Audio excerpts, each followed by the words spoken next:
میری تقریر کا کانٹیکس دیکھیں تو میں نے کوئی جینڈر سپیسیفک بات نہیں. آنریبل علی ظفر صاحب سینیٹر جو ہیں انہوں نے بات کی کہ ہم بلڈوز کر اس چیز کو ڈائلیٹ کرنے کے لیے میں نے ایک فقرہ کہا جس کا کوئی جینڈر اسپیسیفکیشن کوئی نہیں تھی اس کے اندر, ایبسولوٹلی ناٹ. اس لیے میرے لیے کوئی ایسا اگر کوئی جو مریم نواز کے متعلق اس کے لیڈر ان کے لیڈر نے کہا یا اس کی معافی مانگے میں معذرت کر لیتا ہوں.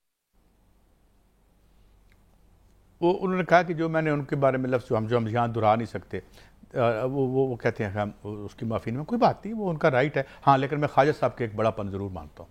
انہوں نے اپنے والد محترم کے سیاسی رول پر جو ضیاء الحق کی نان الیکٹڈ اسمبلی کے نان الیکٹڈ اسپیکر تھے ان کے کردار پہ معافی مانگی, اور میں ان کا بڑا پن سمجھتا ہوں کیونکہ ان کے والد صاحب جو تھے وہ اس اسمبلی کے اسپیکر تھے اور انہوں نے بڑا دل کیا اور ان کا ہم سیاسی کردار پہ اپنے معافی مانگتے ہیں. تو میں سمجھتا ہوں آج بھی مانگ لیتے تو کوئی حرج نہیں تھی. خواجہ صاحب بات یہ ہے, خواجہ آصف صاحب بڑے آدمی ہیں, ملک کے لیے ان کی کافی قربانی ہے, ان کے والد صاحب بھی اللہ وہ بھی ٹھیک ہے, ساری باتیں, لیکن جو باتیں انہوں نے فلور پہ کھڑے ہو کے خواتین کے ساتھ کی ہیں میں سمجھتا ہوں ان کو معافی مانگ لیں تو بڑے آدمی ہوں گے. بڑا آدمی معافی مانگ لیتا ہے, ایک بات. دوسری بات, جس خاتون کے ساتھ فلور پہ بات ہوئی اس کا نام ڈاکٹر زرکا ہے, سینیٹر.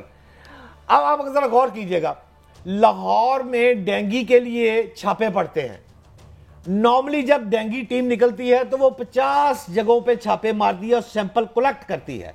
وہ ٹیم نکلی, اس کو ایک جگہ ملی شادمان زرکا کا کلینک, دوسری جگہ ملی ڈیفنس زرکا کا کلینک, دونوں کو سیل کر دیے.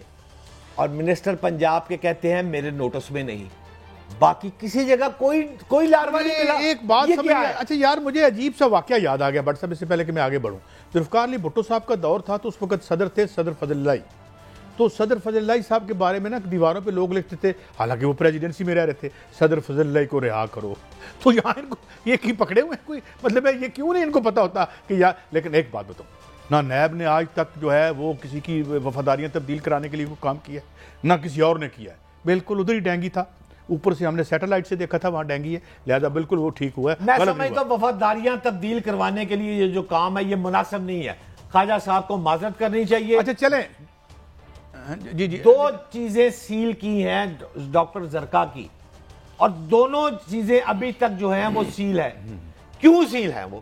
اگر لاروا برآمد ہوا تو کوئی یہ بات ثابت کرے کہ جو 50 جگہوں پہ چھاپا مار ٹیم گئی باقی کسی سے نہیں ملا. اچھا ایک ہی لمحے میں ایک جگہ سے وہاں سے آواز آتی ہے لاروا مل گیا اور دوسرے کلینک سے پھر آتی ہے, دونوں میں ڈیفرنس جو میں نے نوٹ کیا 10 منٹ کا ڈیفرنس ہے.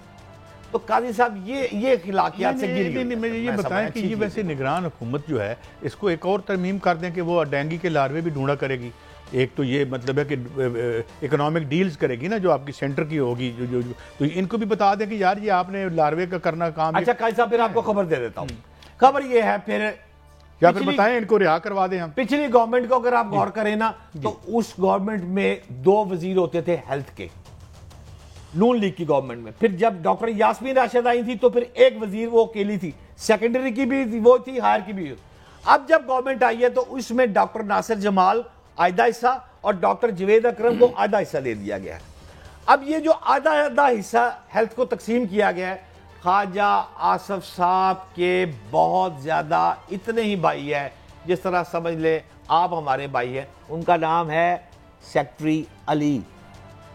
سیکٹری علی جان صاحب جو ہیں وہ نواز شریف کے دور میں بھی قریب رہے, شہباز شریف کے دور میں بھی قریب ہیں. اب مجھے یہ لگ رہا ہے کہ یہ دونوں محکموں کا چونکہ ایک ہی سیکٹری ہے, لہٰذا ڈاکٹر زرکا جب تک اپنا یہ کام نہیں کریں گی یہ سیل ہوتے رہیں گے اور یہ معاملہ کیسا ایسے فرق پڑتا ہے. یہ وقت یہ بڑے بریک کا ایک وقت ہے, لیکن یہ ہے معاملہ کہ چیزیں بہتری کی طرف جائیں تو بہتر ہے. مگر